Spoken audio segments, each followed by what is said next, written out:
How many discounts does USAA Auto Insurance offer? Too many to say here. Multi-vehicle discount, safe driver discount, new vehicle discount, storage discount, legacy. How many discounts will you stack up? Visit USAA.com/auto discounts. Restrictions apply. She lost nearly everything, but came back stronger, bolder, and with a story that you really need to hear.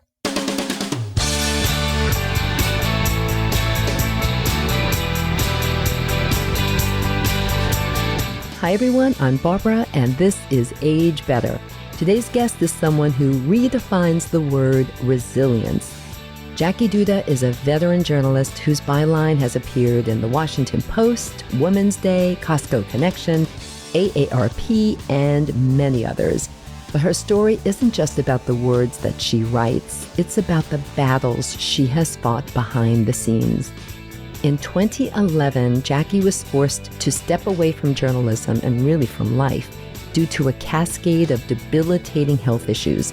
A decade later, in 2021, a catastrophic medical emergency, septic shock, which you're going to hear a lot about soon, nearly took her life. She was airlifted to a trauma center, underwent emergency surgery, and spent so many months in recovery. The road back has not been easy. She lives with multiple chronic conditions, including POTS, Crohn's disease, osteoporosis, PTSD, and more. But Jackie's not just surviving. She's using her experience to educate and empower. She recently launched the 120 podcast, a platform for sepsis survivors, medical experts, and advocates. And she's returned to writing, yay, with a renewed sense of purpose. In fact, she recently wrote a very powerful piece for AARP about her bout with osteoporosis, which was really a result of her many health challenges and also the many medications that she's been on. You really want to hear this. So this conversation you're about to hear is about survival, about resilience, about how one woman reclaimed her life and her voice after everything tried to silence her. All right, let's get to it. Jackie, welcome to Age Better. Thank you, Barbara. I am so excited to be here and really, really happy that you invited me on the podcast today. Of course, you have such a story to tell. So let's get right to that story. So what happened? What's the backstory with a real focus on your health? Tell us all about it. Yes. Well, I was out of journalism for a while. I became fully disabled in 2011. I was a writer from 2001 to 2011, working from home, but I got to do exciting projects, meet exciting people. I interviewed Jane Seymour and William H. Macy for some pieces I did, like for the local magazines here, like Maryland Life. I got to go to DC a lot, and it was great until it wasn't, until I was diagnosed first with Hashimoto's thyroiditis, and then I was diagnosed with Crohn's disease. And the Crohn's disease was really difficult to grapple with. I was trying to go to the gym. I was trying to be healthy. I was trying to go on all the field trips with my two younger daughters. My son was in high school, and my one daughter was in middle school, and the other was in elementary school. And I was just trying to be superwoman. And I was fighting fatigue. I was fighting GI problems, nausea, vomiting. Sometimes I would get chest pains and my joints hurt, especially when I ran, because I was trying to be a runner. And that wasn't panning out very well. I couldn't understand. And I couldn't really understand since I was a child why my ankles would roll. Why would my shins really hurt? Why, no matter how much I trained, no matter how much I warmed up and stretched, it was still an epic failure. Every time I tried to run or walk fast, I also had heat intolerance. I had all these it was like the world hated my body. And it came to a point where I was I couldn't meet my deadlines. I was so tired. And my family was begging me. Friends were begging me. They said, Jackie, you need to accept this. And I filed for disability. I went through several appeals. went to a disability judge eventually who saw all of my medical records. Mm-hmm. Said, no, this is it. He said, I'm calling this right here at the hearing, which they don't typically do. Typically, you wait for a letter to come with the judge's decision. He said, you are disabled. And you get that letter. You do get a letter as follow-up saying, that you are suffering from a condition or conditions that will last until your death. That's exactly how it's worded. Yeah. No, it's a horrible thing. I mean, on one hand, I'm sure there was a sense of relief that you got that from the judge, because then it would help you in your life, of course. But what a horrible thing to get as well in writing and seeing that, because then I'm sure it became a reality. And then ultimately there was a day, like a life-threatening moment in 2021. What happened then? So I had been in and out of the hospital that year from January till, May, just suffering with other problems. I had, because of my daughters being diagnosed in 2017 with hypermobile Ehlers-Danlos syndrome and POTS. And POTS, like a lot of people, no two people experience it the same. So even with my daughters and me having it, because the doctors, the geneticists at that time that were testing them figured it out, that was actually the last key in the lock, that I was finally able to open that door when I realized I had POTS and hypermobile Ehlers-Danlos. That's why I couldn't run. Sorry to interrupt you. Can you please tell us what that is? I've never heard of that before. Ehlers-Danlos is a collection of what they have identified up till now as 13 different subtypes. The worst one is called vascular Ehlers-Danlos. And essentially the Ehlers-Danlos syndromes are a genetic collagen defect. So it is genetic. You do inherit it. Collagen is all throughout your body, right? It's in our joints. It's in our organs. It's everywhere. When your collagen has a defect, it's more likely to make your ligaments loose. That's why my ankles would roll when I would run, because the ligaments aren't strong enough to support my ankles. It's why I would fall on my head when I was a kid doing cartwheels, because my wrist ligaments weren't strong enough. Question. So this did not happen as an adult. This was lifelong for you. The symptoms of this were lifelong. And you said it's genetic, meaning one of your parents or both? We think most likely my mother. But she was never diagnosed, and therefore you were never diagnosed, correct? No. Interesting. No. Okay. Sorry to interrupt. Please continue. So let's get back to what you were saying. So, it was like a life-threatening moment for you in 2021. So at this point, the judge has ruled you as disabled? Had been disabled for 10 years and not able to write, not able to do much. I got a wheelchair to help me get around so that I wasn't like housebound, and a mobility scooter so I could watch my girls in college or playing their sports. And so in May 22nd, 2021, I was suffering from hip pain a lot that week, aside from the reasons I was in and out of the hospital all that spring. I'm suffering from hip pain. It wasn't really a new thing to have pain in my hips, but this pain was different, and this pain got worse. And as the course of Friday went through the day, I had a home healthcare nurse come see me and a home healthcare physical therapist. The physical therapist wanted me to do squats on my couch. I told her I couldn't. She asked me why. I said, because the pain in my hip is way too much. It's too tremendously painful for me to try to get up and down off the couch. My family made dinner. I wasn't really interested in eating. Later on, they were watching some television. Hey, Mom, come watch TV with us. I curled up in a ball on the couch. I was really exhausted, but I didn't sleep all night. I kind of faded in and out, but that pain in my hip was keeping me awake.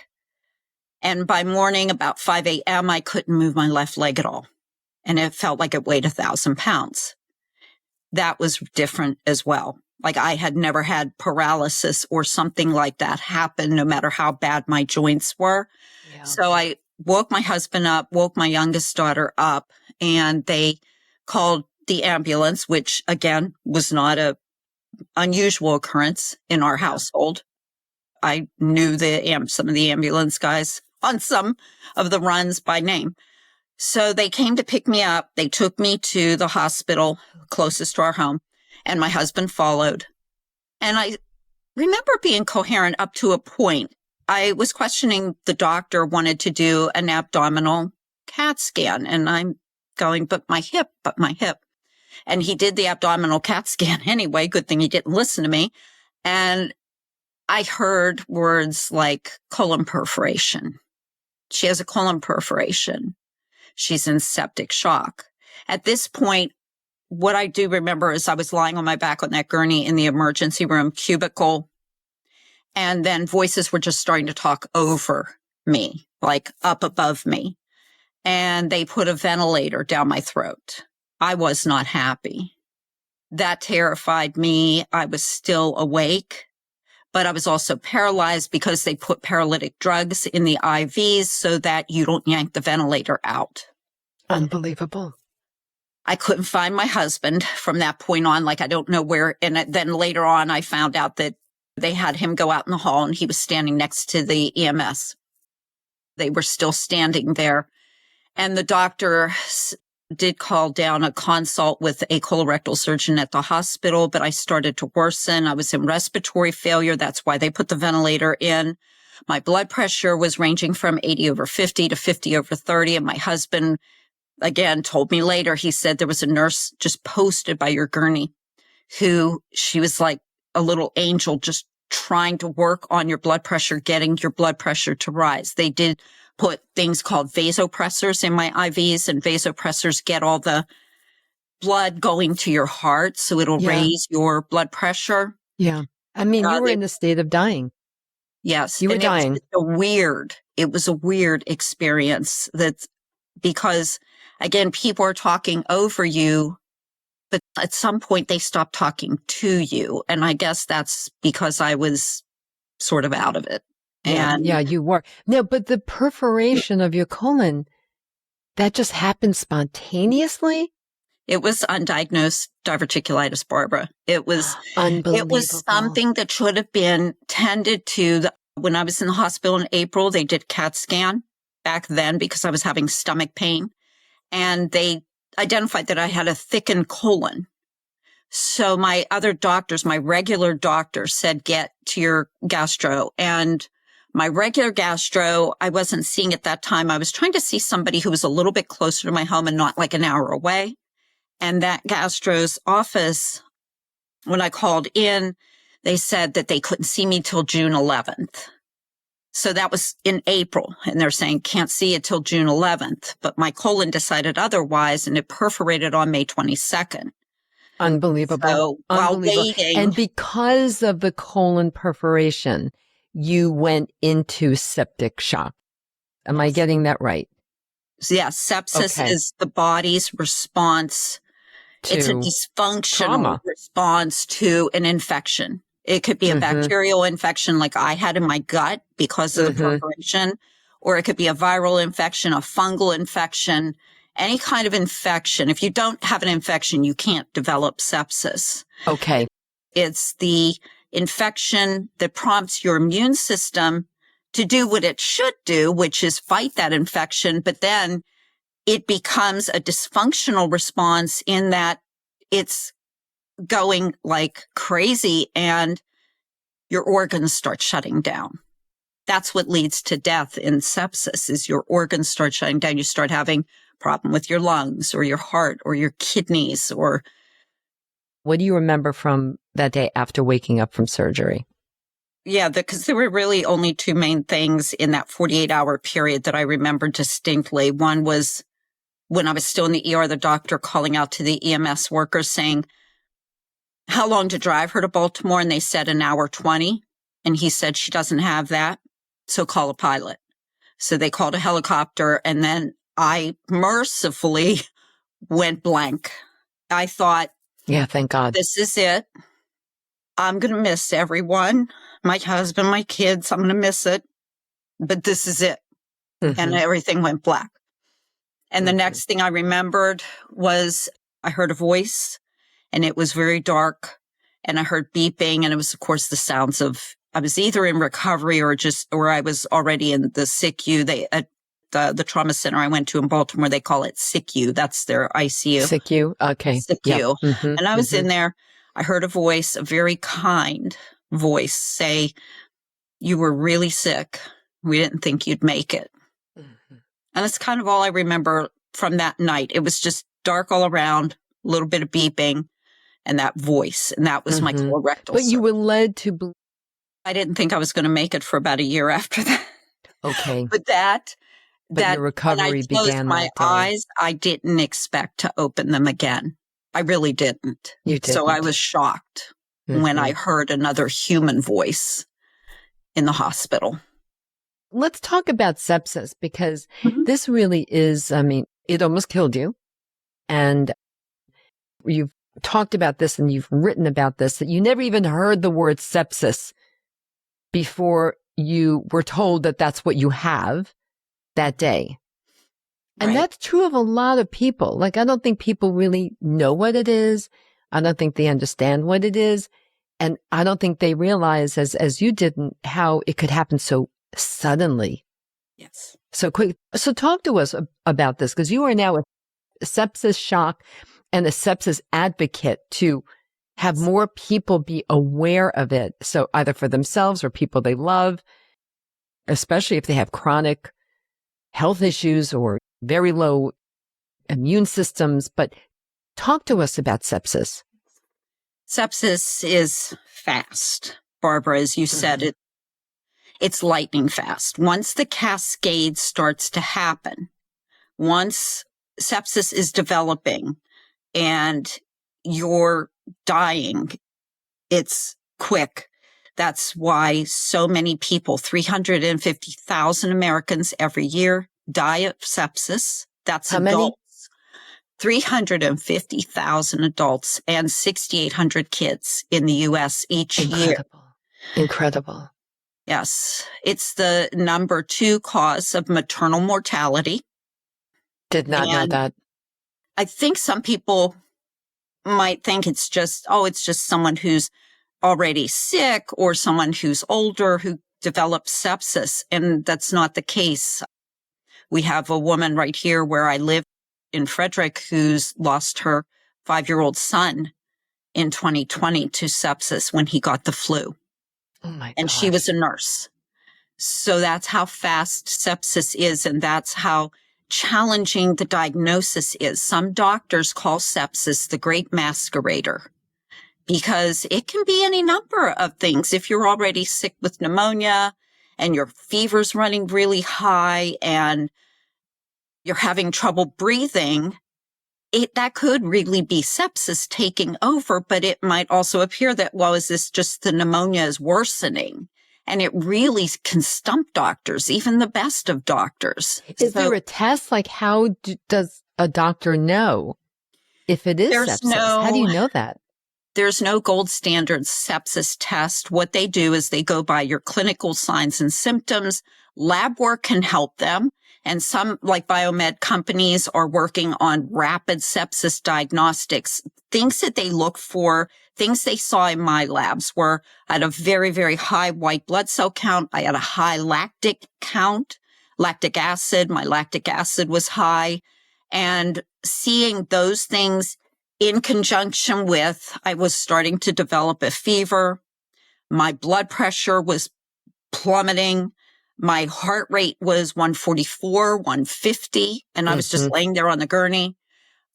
Going into respiratory failure, I had what I call a textbook case of them being able to diagnose me quickly, because once they did that CAT scan and they saw I had a colon perforation, then they knew why I was getting really sick because, there's E. coli that's getting into her abdomen. It shouldn't be there. Things were getting into my abdomen that shouldn't be there. Causing infection. Yes. Right. And then my body's going, oh gosh, we got to take care of this. But my immune system went overreactive, and that's what almost kills you. It's just incredible to me, sepsis. Curious, do you know if there are any studies that show are certain people more inclined to develop sepsis than others? Is there a genetic component? Is it based on, what is your blood? Barbara, that's good that you bring that up too about the genetic component. So there are studies. There's not really anything, again, that can really identify, but high-risk groups are known to be people 65 and over, and infants 1 year and younger, sort of like the same high-risk groups we've seen with like COVID or flu or pneumonia, and people with chronic conditions like myself, because we're more susceptible to infection.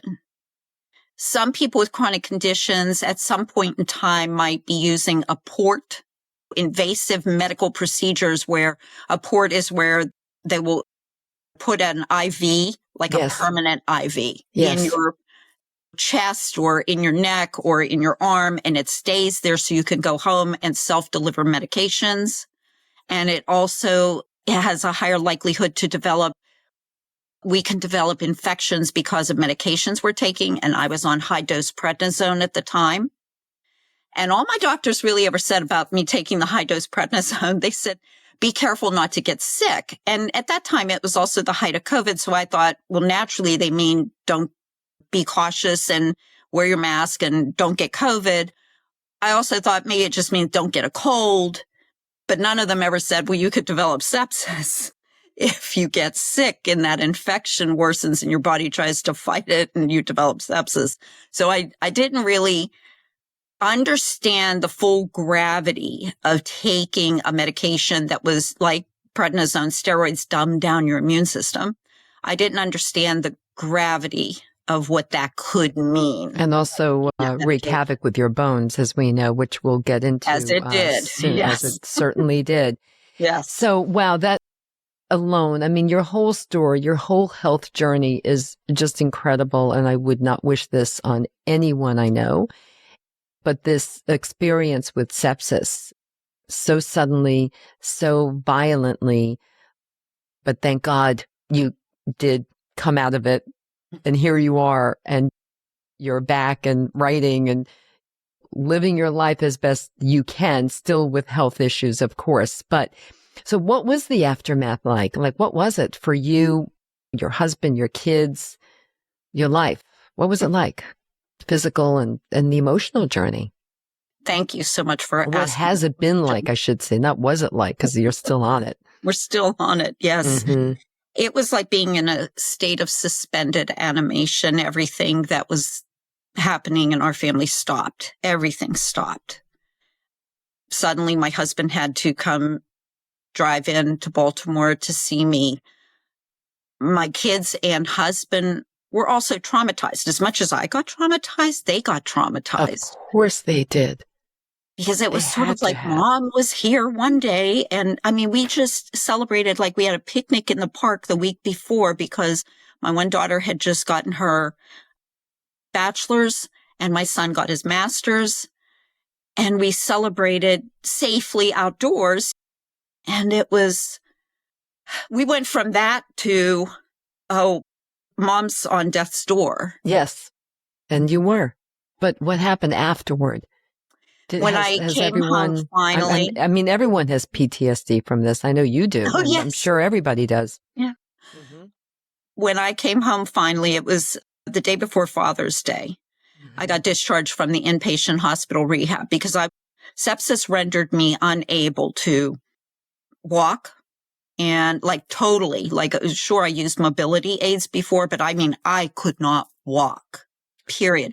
They used a Hoyer lift to move me around in the hospital. A Hoyer lift comes out of the ceiling and wraps you up with burlap or canvas like a taco. And then they can move you around the room that way. I had to get strong enough to feed myself again, brush my own hair. So I had 6 hours every day in the inpatient rehab where I went through OT for 3 hours, occupational therapy, and then physical therapy for 3 hours. When I came home from all that, I still wasn't very strong. I still could not really pour myself a bowl of Cheerios. I was like this lump. And you were in the hospital for how long? I was in SICU for 8 days. The step down, I went to in the hospital step down unit for another 8 days. And then I was taken to the hospital rehab, which was also in Baltimore. And then I was in there for 3.5 weeks, being discharged like in June. And I did want, even when I came home, 6 days later, I was back in the hospital because the enormity of the surgery I had done, where they removed a part of my colon and tried to get all that bacteria out. Well, one little germ got left behind, which is common in that kind of a surgery because I was on death's door. The surgeons are up to their elbows in my abdomen trying to save my life and get rid of the source of the infection, my colon. But I developed a post-op infection, a retroperitoneal abscess. The retroperitoneum it's a fancy name for the side of, like the inside of your abdomen on the side, sort of more like towards the back. And so I had to go back in the hospital and have that drained for 8 days. So my family's like, is she ever going to really like come home? And I did. Again, I had to learn, I had a temporary colostomy because a colostomy or an ostomy is something that they have to do when some people have them permanently because of colon cancer or ulcerative colitis. I had one that they were going to reverse, which they did that December, but they have to kind of reconnect you in a way that allows that injured and damaged part of your colon and your intestines heal. So I had to figure that out because suddenly my body worked in a different way. My husband was there like every step of the way, helping me and assisting me. Both my daughters were home for the summer, the one having just graduated. The other one did have to go back like in mid-August and she was going to be a junior that year. She was majoring in chemistry. She was going to a university in Pittsburgh, PA. And she was so traumatized. She said when she went back, she was taking like inorganic chemistry. Organic chemistry, she did great in. Inorganic and other quantum physics and things like that. After what she endured with me and then the hospital, she always, to this day, she'll tell you that was her worst year in college. Of course it was. Had to be. She was just very, very stressed out. And then my other daughter was stressed out because she took it upon herself. I think the family members, when someone suffers an acute illness and a life-threatening event like this, the other family members are in shock and they are traumatized and they're also trying to like help you so much.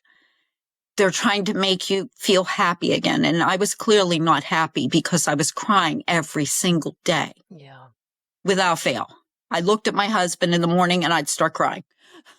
And so my other daughter, the one who was still at home, she was looking for a job because she had graduated. I think she kind of took it upon herself to be responsible for all my happiness. I'm going to make mom happy because mom is so sad. Yeah. I know. Of course, it still makes you. I understand completely. We're connected on social media. I follow you on social media. I see your Instagram posts and they're always so upbeat and engaging. And so, I mean, you've even written that even with a smile on your face, the trauma is always there. Yes. The trauma is always there. So how do you navigate this life that you've been given again, really, that you've been given again? This is my bonus and navigate this trauma?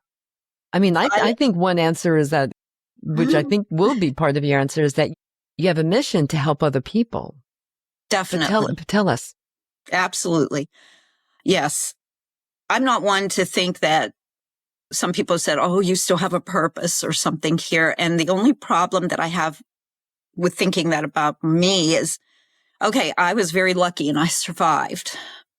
But I know too many people in the course of my advocacy who lost a beloved family member. And what does that say about them? I mean, I believe that everyone has a purpose, but life being what it is and being random, things just happen. They just happen the way they are. So I look at this, I call it my bonus time. I got bonus time. Bonus time. And the best thing I could think to do with this bonus time is to help other people, help to go around my communities and educate. I do sepsis talks. I do them at the YMCA where I go to do all of my swim classes, of course, and I do them at 55 and older communities. We go into those. We'll go to the club room or whatever, and I will give a sepsis talk. I've just come to call them sepsis talks. And I put that smile on, Barbara, honestly, because if I didn't, I do it to protect other people too. Yeah. I have to Because ask, if they when you heard- do the sepsis talks, Yes. okay, and when you write about it and talk about it with people in different groups, what do you hope to achieve? Like more understanding of it, look for signs? I mean, very often I would think, I hope that some people in your audience are from the healthcare community, Yes. because really they're the ones, when you're in the middle, I'm assuming, of going through a sepsis shock experience, you're not capable of saying, oh, hey, doctor, maybe this is sepsis. Can you check? I mean, I would think you would need to have more people in the healthcare field, more And aware. yes. Or just tell me, what are your goals with this? What do you hope to achieve? Education, number one. Mm-hmm. And sort of like, because this blindsided me and my family so much, Mm-hmm. I'm the warning system. I'm that, like, you know how they'll have tornado warning systems, Yes. hurricane. I'm the sepsis warning system. I go in there and I tell people what happened to me so that they can take my discussion and my experience and be a little bit more aware that, oh, the doctor just put my dad on these steroids and put him on prednisone because of a condition, his joints or whatever. But we might want to be careful and watch out if dad gets an infection. Be more vigilant. Be more Yes. vigilant if, fill in the blank, if they're on prednisone or if they're over a certain age or if they're prone Or to if infection. they're getting cancer So, treatments. Yes. Yes. Yeah, that makes complete sense to me. Yes. And even with the children, like I said, I gave a talk at a Washington, D.C. hospital a couple of weeks ago. And one of the gentlemen who was there also speaking with me, he told the story of losing their 12-year-old son Ugh. after a basketball injury, after a cut he sustained while playing basketball. That is unbelievable. Just from a cut that got infected and then just very quickly. How The did son they? was gone in 3 Actually, days. this is something I really want my audience to know. So, okay, you had a perforated colon. They figured that out, and they were fixing that, and then you were in sepsis, Yes. septic shock. And how did they fix the septic shock? How did they fix that? With a massive dose of antibiotics? Yes. Or how did they handle it? Meaning, so Oh. when this poor kid had that simple cut, and had he been diagnosed in time, what would they have done for him? Massive doses of antibiotics. That's the first line of action. I have interviewed doctors who have told me that for every hour you delay antibiotics, the mortality rates rise for Wow. every hour that they're delayed. And so I was given vancomycin, which is a very, very strong antibiotic. And then 2 others, levofloxacin and metronidazole, which were sort of, I think they were more like GI related antibiotics. The tricky thing, Barbara, is doctors need to know like the source of the infection. Yes. What kind of an infection it is, because that will allow them to prescribe the best antibiotics that are designed to treat that infection. Right. And there's just so many things, like some people have to wait on blood cultures, and they did culture my blood, but they didn't have to wait because they knew, based on my clinical symptoms, based on my blood work, they knew I was in septic shock. But for other people where it might be a little bit more puzzling, waiting for those blood cultures, sometimes that could take up to 4 or 5 days. Yeah. And those antibiotics need to be delivered as soon as possible. And Right. they'll also deliver, if your blood pressure is dropping, then they can deliver those vasopressors to try to get all that blood to go to your heart and get your blood pressure to rise. Just unbelievable. You and I first met, Jackie, when we were both in D.C., Washington, D.C., just a couple of months ago. I've been on the board of the Bone Health and Osteoporosis Foundation for over 10 years. And you are an ambassador for BHOF. And this was a weekend devoted to the Ambassador Leadership Council training. And so you were, of course, part of that. And I was invited to come and just give a very brief talk about my own experience with bone health, my mother's experience, which you know, of course, because you were listening.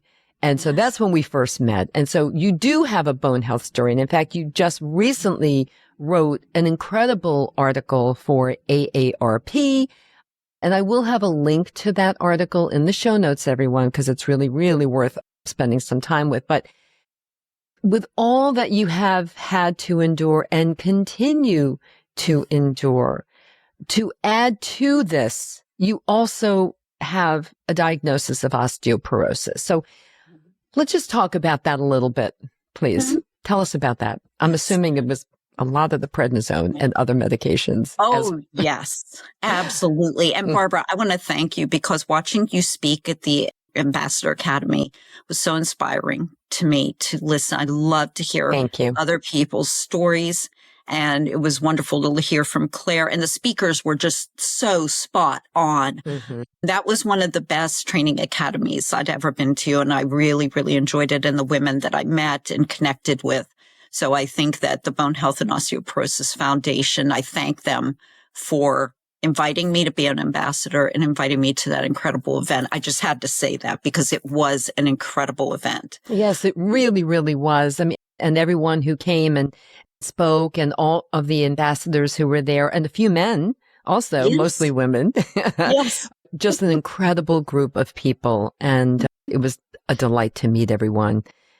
And, Yes. but thank you for your kind words. So let's talk about that. Let's talk about your bone health journey. Oh, Barbara, coulda, shoulda, woulda is what I say sometimes about my bone health journey. Mm-hmm. In 2015, I had a DEXA scan and I was only in my 50s and the doctor wanted to do the DEXA scan because of me being on and off the steroids and the chronic conditions I had. And I was a lot less active back then too, because of I had those increased problems in my gut, my hips and my ligaments. So DEXA scan it was, and they said, oh, you have osteopenia. Mm-hmm. And honest to goodness, Barbara, I'm 62 and I remember my mother and grandmother and all them talking about it. Like osteoporosis was inevitable as you age. Your bones are going to get bad as you age. That's how it was viewed. Mm-hmm. Yes. And it was like, well, there's nothing I can really do about this. I have all these other irons in the fire with my chronic conditions. And I poo-pooed that. Yeah. You 2 kind of years put it later, aside. Yeah. I just went, no, we're not going to worry about that right now. But 2017, we had this new PA come into the practice. Oh, she was my most favorite provider ever. And she was very diligent. She sent me for another DEXA because she saw that I had osteopenia. Mm-hmm. And by then it was all right. So now I had osteoporosis just 2 years later. So anyone listening, I just got to interject before I forget, take the osteopenia diagnosis very seriously. Correct. Because it will progress, and mine did. And so now I have osteoporosis. It will progress. I want to just interject, and I know you'll agree. It will progress, most likely, unless you do something about it. Thank you, Barbara. Okay. I just have to, because they hear enough over the years of my bone health advocacy. Yes. And thank you for adding that, because yes, like if I would have perhaps gotten into a specialized exercise training program, that would have matched my Rebecca ability. Rothstein's Buff Bones. Thank you. Mm-hmm. Yes. And if I would have maybe worked with a nutritionist. I mean, there are ways you can back up the osteopenia. But for me at that time, inactive, battling multiple chronic conditions. Of course. Not able to do anything about it right then and there. And yes, it progressed. And then I had osteoporosis, and my practitioner wanted me to look into Prolia look into bisphosphonate medications that would help my bones. And I was leery of them because at that time I could not find specialists to really talk with me about it. I couldn't find specialists to discuss what they were. They wouldn't discuss the side effects. I was concerned because I had some dental problems too that I was battling. And so I wanted to be sure that it was the right medication for me. And when I couldn't find anyone to discuss it with me, so again, I put it aside. That you couldn't find a healthcare provider who could discuss it with you. And this is an ongoing challenge, I think, in the bone health field, is that there really isn't one. And I just had this conversation with Claire Gill, the CEO of BHOF. She was on the show talking about bone health and what happened at the recent ISO conference on bone health.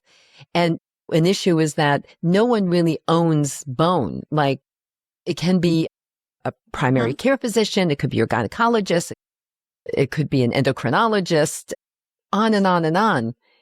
All these different disciplines in the medical field really could diagnose and treat osteoporosis or osteopenia. And so there's no ownership of bone in the health care field.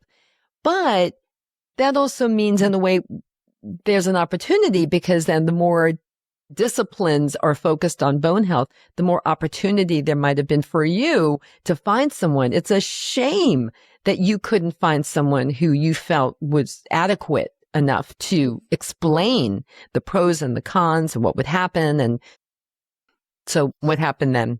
Do you put it aside? I put it aside. I put it aside again until it was 2019. Just 2 years later, it was like every 2 years, something was happening. 2 years later, I'm making the bed. I feel this pop.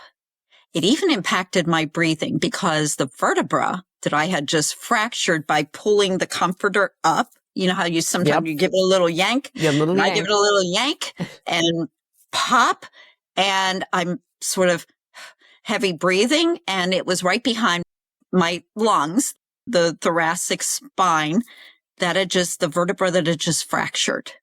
And we found it incidentally when they were doing a chest x-ray on me to see why I was having trouble breathing. I was having trouble off and on that particular time with my breathing. And so they said, oh, by the way, she has a fractured vertebra. And again, Barbara, it still did not get me because, again, I did have other medical issues I was dealing with. And I went, okay, fractured vertebra. All right, well, I'm still standing upright, so I'll be good, right? Unbelievable. This is how I'm taking it. My primary care provider, again, she was like, the warning bells were going off more and more with her. She said, this isn't good. This isn't good. Jackie, you could die from this. And I went, what? I could die from fracturing a vertebra? And she said, well, you could fracture your hip. And when you fracture your hip, you know, and we all know, we heard at the academy that weekend about the mortality rates rise with a hip fracture.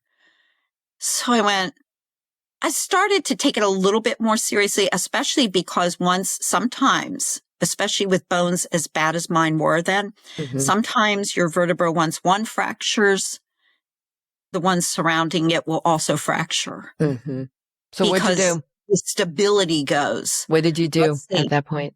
Oh, I tried kyphoplasty. I tried kyphoplasty for pain, but I didn't get to see any results from that because 5 days after that kyphoplasty procedure, I was being flown to Baltimore in septic shock. Yeah. Okay. So that, again, my bone health sort of, something else took precedence at that time. Okay. And now? And now, well, after fracturing my wrist, and I found my dream provider. I found an endocrinologist in Baltimore who also specializes like in metabolism, metabolic disorders, and bone, which bone is a metabolic issue. Correct. And so he sat down and had a conversation with me. This was in 2023, 2 years after my sepsis episode. 2 years later, I was a little bit stronger, had a little bit more brain space up in my brain to deal with it. And the wrist fracture really disturbed me because when my wrist was fractured, I really saw how very limited my life was. I mean, getting dressed, even sleeping at night, everything was affected by that fracture. So we had a nice talk for about 45 minutes, he and I. He explained everything. He said, well, you're too far gone for bisphosphonates, which bisphosphonates basically help maintain your bone so that you don't lose more bone. He said, you're too far gone for that. We need to level it up. And you're going to go on a daily injectable medication, a synthetic form of parathyroid hormone. And I went, okay. And he even discussed there was in very, very tiny amount of, it's a very, very rare side effect of bone cancer. And he talked about it. And because he talked about it, I felt more confident. Right. That's right. In what he was telling me to take. Because I thought, okay, well, and he also explained that it's not like 100 test subjects in the study developed bone cancer. It was a very tiny amount. And so he explained the process of the study even and what those results meant so that I knew that my risk factor was not what I might imagine it to be, say, if I went down, as I described in my article in AARP, I went down the Google rabbit hole and went, oh no, I'm terrified of everything now. So he talked about it. We had a conversation. I said, prescribe it. I'm going to start. Yep. And I just came off that medication in March. Okay. This one was a daily injectable. I was able to stop. You're prescribed it for 2 years. That's the standard of care. 2 years, daily injectable. I had a DEXA done year 1 into the medication. My bone health improved. My scores were better. Wonderful. Amazing. And then it was. Some of these drugs are miraculous. Yes, because even if I was moving and exercising and everything, which I had been prior to breaking my wrist, I had been because I was in all of that physical therapy after sepsis. So I was a lot more active and I was really priming my diet optimally around calcium and everything, vitamin D, but it still wasn't enough. That's why I needed the help of the medication. It was sort of like giving me a little boost. Right. And I needed that medication. I went on that medication and now 2 years after I've concluded it in April was my last time injecting this medication. My DEXA in March, just of this year, my bone density has doubled from what it was unbelievable prior to the medication. So congratulations. Yay. Yay. Barbara, I got to say, I feel a little bit more normal again, prior to as bad as my bones got. I feel more strong. Yes, if that makes any sense. Of course. And also you're working out, you're moving a lot. You share a lot of that on social media. Yes. Again, everyone, I'm going to have links so that you can follow and connect with Jackie also. But let's get now to your writing. As you mentioned early on in this conversation, you are a journalist, but then you had to take a break from writing because you just couldn't for about 10 years. And then, of course, then you were picking up again. And then, of course, you had the whole incident with sepsis and so on. And then your journey continues. So you write that writing makes me whole again. What does that really mean to you now that you're back in the world of journalism and advocacy? Yes. Thank you, Barbara. Writing has always been a part of me ever since I was a little kid. I always wrote. And when I went to college, and in my old days of college, they gave you the blue book test for essay exams. You got that little paper blue book. I filled that thing up every essay exam and I needed more paper. Everybody around me hated me because they're like, she's thrown off the curve. But I always feel like I have so much in here that has to get out. Right. And now because of almost dying of sepsis and my journey with my bone health and being a person with disabilities and chronic conditions, I want to get that out there. I started writing again because I wanted to tell my sepsis story. Yes. And I wanted it to get in the Washington Post. I wrote for the Washington Post years ago prior to becoming fully disabled. And I said, I can probably write again. I don't write full time, of course, like I used to. I write as my health allows, but I had to write my sepsis story. And I was really on that. And I bugged that poor Washington Post editor for almost a year. Almost a year. Good for you. And yes, and yeah. I kept saying why it was so important that we had to tell this story. And then she gave me the green light and I was like on cloud 9. She and I talked on the phone and I kept like trying to pinch myself going, oh my gosh, I can't believe I'm going to write this again. I'm going to write my sepsis story. And it showed up September 16th, 2023. That story landed they put it online first and then it appeared in print the next week. But she called me that morning and she said, check out the comments. And there were already, like the comments were coming in fast and furious. It had only been live for an hour and there were about 100 comments just flew online, all about sepsis and people who lost somebody to diverticulitis that led to a colon perforation in their family member, or a woman writing saying that her husband was doing yard work. He sustained a cut on like Saturday. She said he was dead by Monday of sepsis. It's just stories like that are just unbelievable how they could have been helped and that could have been stopped. Really great. You are back to writing, which is great as part of your advocacy too, and getting the message out about sepsis and really being disabled and everything else that you've experienced in your journey.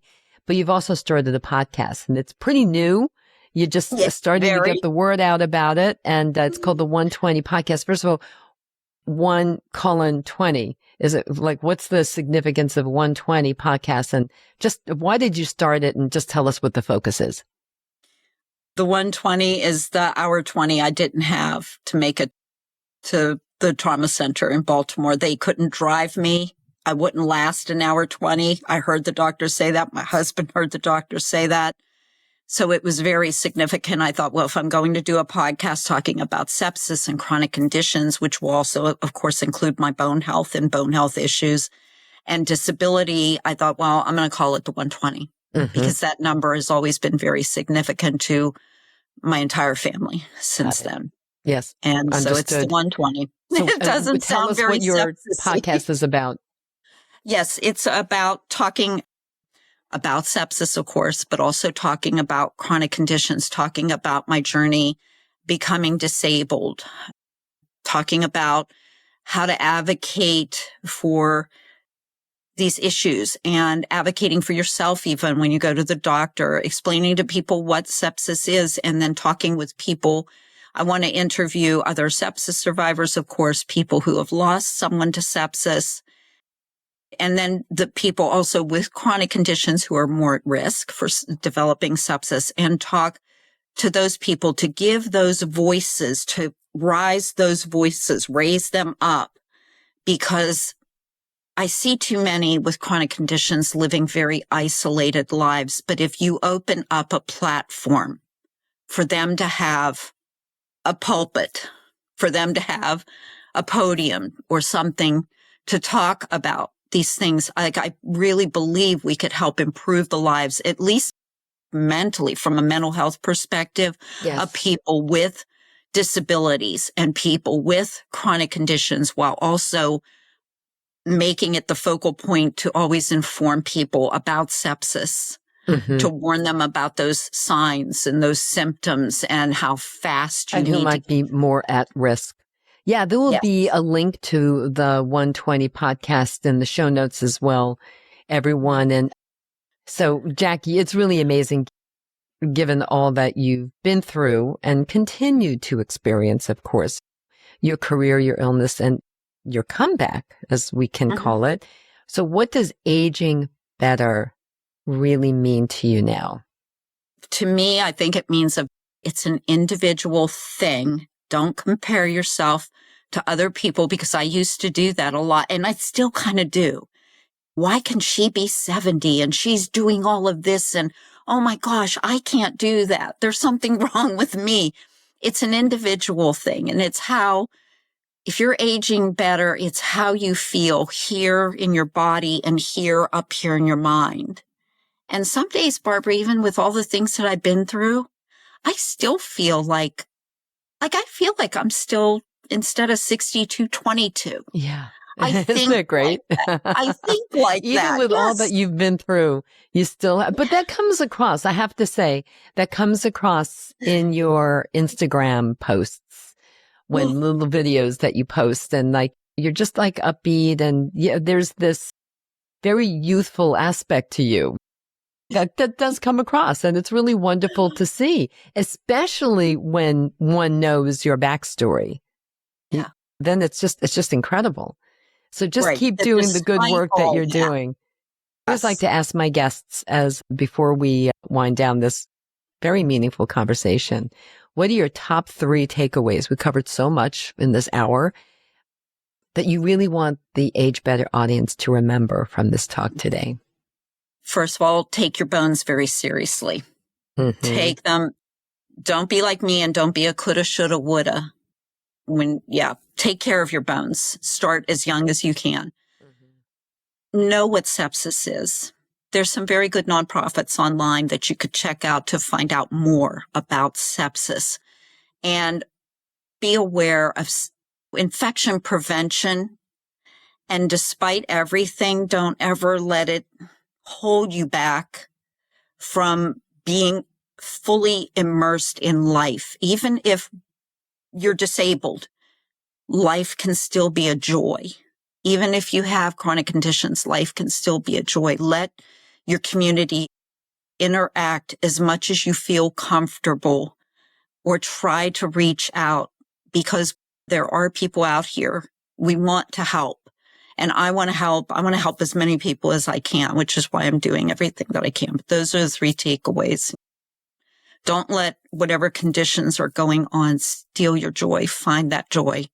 Capture that joy, embrace it, and keep it, because we don't know how long any of us are here for. And I almost ended my chapters at 58. So I'm still here, but every day is very precious. Thank you so much, Jackie. I really appreciate your taking the time to come on. There will be links to everything that we talked about in the show notes, everyone. And Jackie, thank you again. I have a feeling you'll be back on, talk about how the podcast is going and how your journalism is going and so on. Really, thank you. So, and everyone, I will talk to you next week. Thank you, Barbara. Thank you. Thanks for tuning in, everyone. If you enjoyed this episode of Age Better Podcast, please do a few things. First, share it with all your friends and family. Then, subscribe to Age Better wherever you listen to podcasts, including YouTube, so you never miss a single episode. Finally, if you have ideas for topics you want me to cover in a future episode of Age Better, send an email to agebetterpodcast@gmail.com or reach out to me on social media. Until next time, remember this: we can't control getting older, but we can control how we do it. Talk to you soon.